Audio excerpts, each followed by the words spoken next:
Louis Alliot, quelle est la ligne de campagne pour ces européennes du FN? Écoutez, la ligne elle est assez simple, hein. On fait le bilan de cette Europe depuis maintenant une trentaine d'années, c'est-à-dire que l'Europe qu'ont voulu l'UMP et le PS à la fois. On regarde ce qui a fonctionné, pas grand-chose, il faut bien le dire, qui viennent directement des institutions européennes.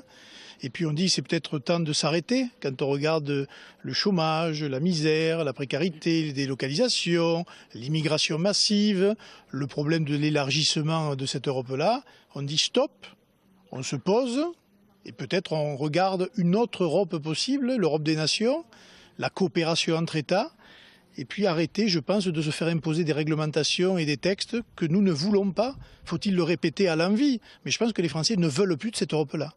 Alors, les partis de gauche font dans l'ensemble campagne contre la politique d'austérité qui est menée en Europe, en disant que c'est Bruxelles qui nous y condamne. Comment vous vous positionnez par rapport à ça? Oui, c'est vrai, mais si vous voulez, il y a une certaine hypocrisie à dire après les élections que Bruxelles condamne nos gouvernements à mener cette politique, mais avant, qui a soutenu ce gouvernement? Je veux dire, si la gauche hors PS était cohérente, elle n'appellerait pas à voter pour le Parti socialiste, car nous savons depuis François Mitterrand que le Parti socialiste est eurolibéral, qu'il a toujours voté Maastricht, Amsterdam, la Constitution européenne en partie, le traité budgétaire européen.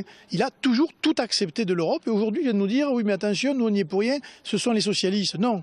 C'est une responsabilité collective de la droite, de la gauche, sur une construction européenne ultralibérale, mondialiste, que les peuples ne veulent pas. Et d'ailleurs, la meilleure preuve, c'est que le peuple français a voté non en 2005 à 55% et que malheureusement, les politiciens, droite et gauche, ont voté oui.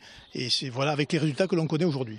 Alors, vous avez parlé tout à l'heure, vous défendez l'idée de redonner aux nations européennes leur liberté, donc leur souveraineté.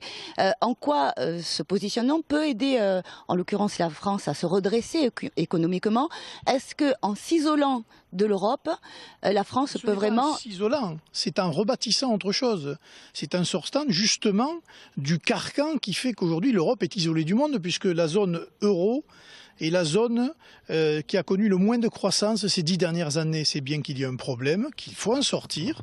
Et c'est pour cela que le schéma alternatif à cette Europe-là, eh bien, c'est le schéma monnaie commune, c'est-à-dire unité d'échange pour le commerce européen et international avec nos partenaires européens, mais retrouver notre liberté monétaire nationale, les monnaies nationales, pour permettre justement le fameux choc de compétitivité par la dévaluation et pour permettre à nos entreprises d'être compétitives sur le marché, ce qu'elles ne sont pas aujourd'hui. Qu'est-ce qu'il faut faire d'un point de vue social et économique et en quoi l'Europe peut aider à cela? Le problème, c'est que l'Europe n'aidera pas puisqu'elle est prisonnière d'une idéologie, donc elle ne changera pas. Elle ne changera que si une majorité d'eurosceptiques siège à l'Assemblée européenne et qu'ils font changer de l'intérieur cette politique-là. Pour ce faire, il faut un minimum de patriotisme économique, ce qui était dans tous les programmes économiques de la présidentielle, mais qui n'ont pas été tenus, notamment par le couple Hollande-Montebourg, et puis surtout par un minimum de protectionnisme aux frontières. Aujourd'hui, nos agriculteurs, nos entreprises de services ou notre industrie se trouvent en concurrence avec la planète entière, alors que dans d'autres pays, il y a un certain nombre de barrières, de filtres, d'écluses, qui sont autant, j'allais dire, de filtres à la libéralisation totale des échanges, parce que je pense qu'il faut protéger un tout petit peu notre économie pour pouvoir protéger nos emplois et redynamiser ce qui reste de tissu industriel en France. Aujourd'hui, on ne peut pas le faire parce que les textes nous empêchent de le faire. Est-ce qu'il y a de la place pour tout le monde? Quel est votre... Oui. Non, je ne crois pas. Je pense que l'Europe à 28 est une Europe qui est, à mon avis, en surcapacité. Déjà à 12, ça fonctionnait assez timidement. Et on s'aperçoit qu'au fur et à mesure des élargissements, eh bien, ça fonctionne de moins en moins. Quand je pense qu'aujourd'hui, M. Hollande a ouvert des chapitres de négociation avec la Turquie, on peut se demander jusqu'où ils veulent aller.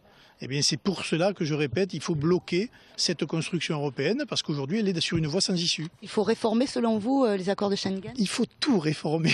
Il faut sortir de Schengen, il faut suspendre les accords de Schengen pour la France, récupérer le contrôle aux frontières, notamment pour limiter l'immigration et contrôler ce dont personne ne parle, notamment le trafic de drogue aujourd'hui en Europe et particulièrement en France.